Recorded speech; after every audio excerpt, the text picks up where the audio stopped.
Demos. Oh, so many demos, and Steam Next Fest coming up very soon. I figured let's cover a few demos that recently dropped before Next Fest kicks off. You know, so that we thin out the masses of demos that we're gonna have to play in October.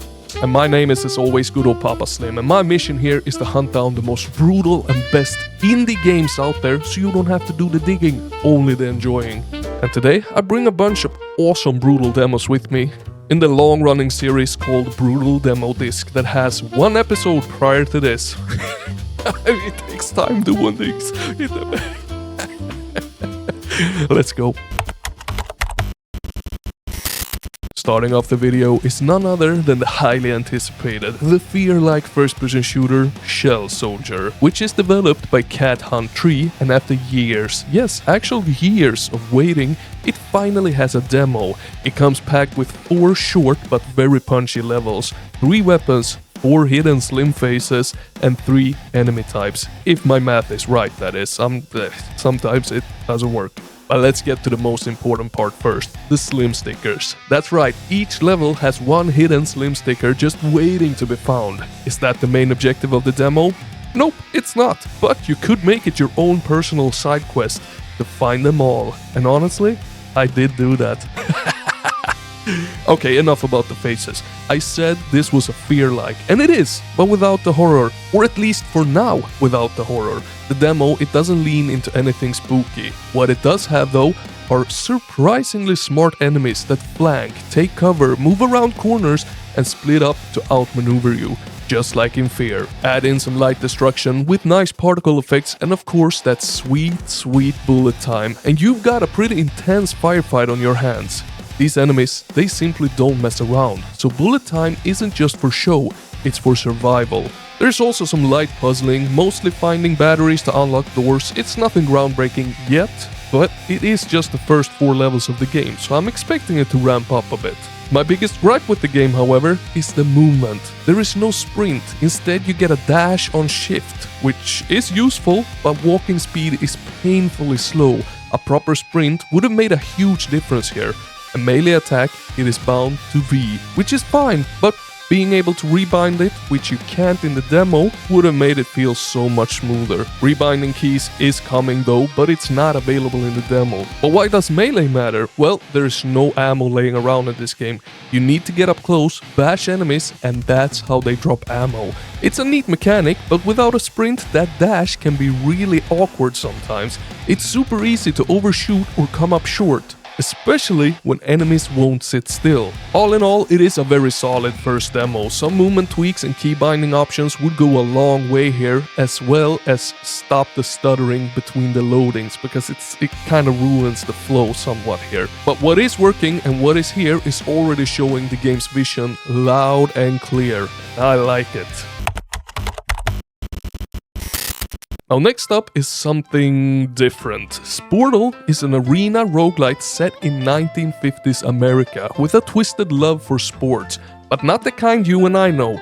It's developed by Sleepwalking Potatoes and published by Retro Vibe. This first-person shooter arms you with weapons inspired by various sports. Just imagine a hockey stick that fires explosive pucks. Yeah, that's a thing here, and every weapon has its own variations, unique stats and visuals, and the amount of love put into that alone deserves a slow clap.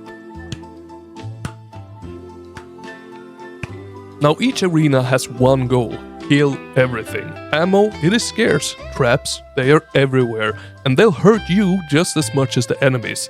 So playing smart in this game is kinda key. Enemies, they drop coins, which you can use between arenas for run-specific upgrades. And the skill tree, well, it can look overwhelming at first, but once you slow down and actually read into it a little bit, it clicks into place quite fast. Overall, it's a fun and stylish roguelite with tons of content already baked into it. It looks great, it plays tight, and honestly, it's one of the more refreshing takes on the genre that I've played recently, even with my slight roguelite burnout. Broski, if you are enjoying this video, consider becoming a Patreon member. I just opened up the Patreon. It's a cool place where I will post raw gameplay clips from my recordings of creating reviews and first impressions, as well as do some more private posts, more than you will see here on YouTube. But of course it's not free, or you can actually become a member for free, but you won't unlock all the good stuff then. So do it only if you want to support this bald man and his YouTube journey. Now, let's continue with the video. Alright, now we're diving headfirst into madness. Berserker's Domain is a fast, chaotic, and gloriously stupid roguelite first-person shooter, and I mean that as a compliment. It's developed by a solo developer called Break, and this thing will twist your brain, smash it against the wall, and then laugh while doing it.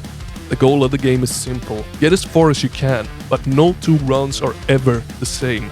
There's so much randomization here, it's actually ridiculous. You got fast enemies, you got slow enemies, exploding enemies, gravity, weirdness things, screaming enemies, silent enemies, and honestly I lost track of how many variations there are, but there is a shit ton of things that can happen. Levels, they constantly shuffle. Enemies, they behave differently, and weapons, they get just as wild as the rest of the game. An 8-barrel shotgun? Perfectly normal in this game. This is one of those games you'll either love or absolutely hate. I personally didn't really click with it for the first 2 levels or so, then all of a sudden it just clicked. The chaos, it is intentional, and once I started to embrace that, I was hooked on this one. The demo, it even has a leaderboard, so if you want to test your sanity and speedrun skills, go for it. This game delivers chaos in a big, and quite unique way. And last up, my broskis, is something a little different. Darklight Survivor isn't a straight up roguelite, but more of a Survivors-like. Think Vampire Survivors, but adapted to the Darklight universe. It is still very early in development, and it shows. The combat, it feels solid, but the controls, they're quite stiff. The camera angles, they aren't ideal, and the hub world interactions, they're quite clunky. And the enemies sometimes bug out, which is not great in a game that throws swarms of enemies at you. Sometimes the enemies, they just stop taking damage entirely, and that usually means run over or game over. But despite that, the potential here is massive. The world design is dark but intriguing. When the enemies work properly, they're satisfying to cut through. The upgrade system goes absolutely bananas with spinning blades, shoulder cannons, and elemental powers like fire, frost, and lightning. Although the permanent upgrades, they're pretty standard. But there are new classes to unlock down the line. They're not in the demo yet, so I can't say how they'll play, but the framework is super promising. I really do recommend giving this demo a try, with the understanding that it is early. But with enough polish, this could be a really solid addition to the Survivors-like lineup. How bloody awesome aren't you? You freaking watched all the way to the end. You listened to this bald man and his awful voice for a couple of minutes, all the way to the end of the video. That's nuts. You are nuts, and I love you for it. Thank you so much for watching all the way to the end. And Papa Slim, he will see you in the next one. Remember that like. Over and out.